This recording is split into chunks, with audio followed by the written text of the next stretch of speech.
Hi there, this is Gaylyd Martling. Today I'm showing two cards with background stamping, and I am specifically making rustic looking stamps in a soft way with these two cards, very different cards and for different purposes. So for the stamping, I have stamps that were made by Unity Stamp Company and designed by Brutus Monroe, and they are wonderful. They're beautiful red rubber stamps. They're full A2 size stamps as well. So there's lots of different ways you can use these, all different kinds of themes. So I just chose to make very soft cards today, soft looking cards today with these same backgrounds. So on the first card I'm using, the background is called Wrinkle, and that is, I added some turquoise ink to that, a darker turquoise ink, and I'm going to stamp it right onto a lighter turquoise cardstock piece using the MISTI stamping tool.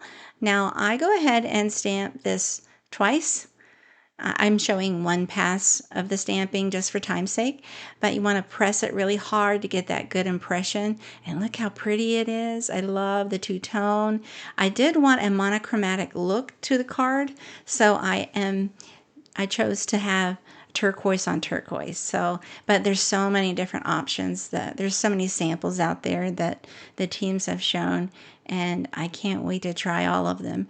But anyway, I die cut that piece to make a center panel there for the background.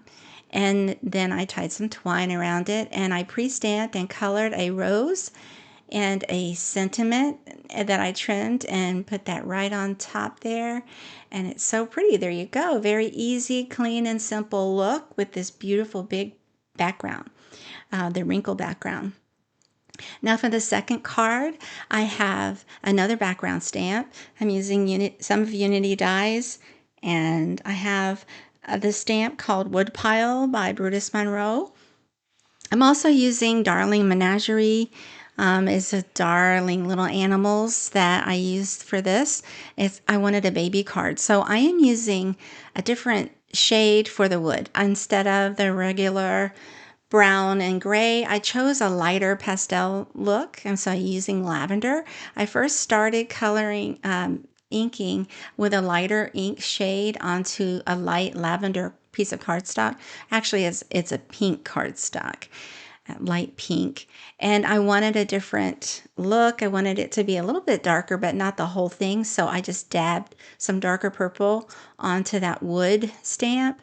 Not all over, just in some places, just to give it a variegated look of some dark spots in there, and it's just what I was looking for.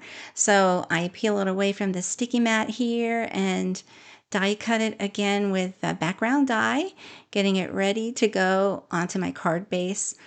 And so I used Scallops and Rectangle nesting die there by Unity, and that is ready to go on my card base. I added some twine to both cards in this case.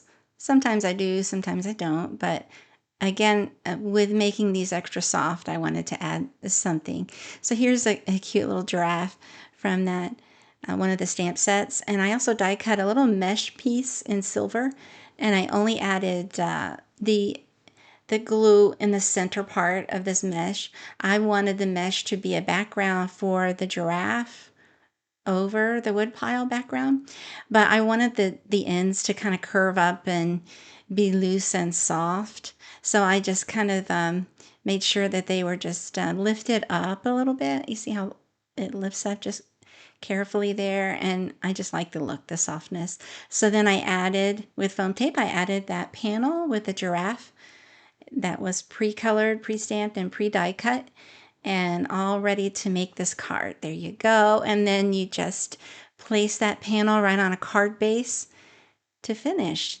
It was so easy to do, so sweet. I love the backgrounds.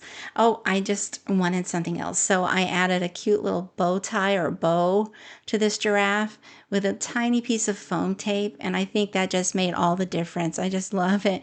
It stands upright with a little bit of dimension. It's so sweet. I hope you give these a try, and I can't wait to try more things with these stamps. Thanks so much for watching. Have a wonderful day.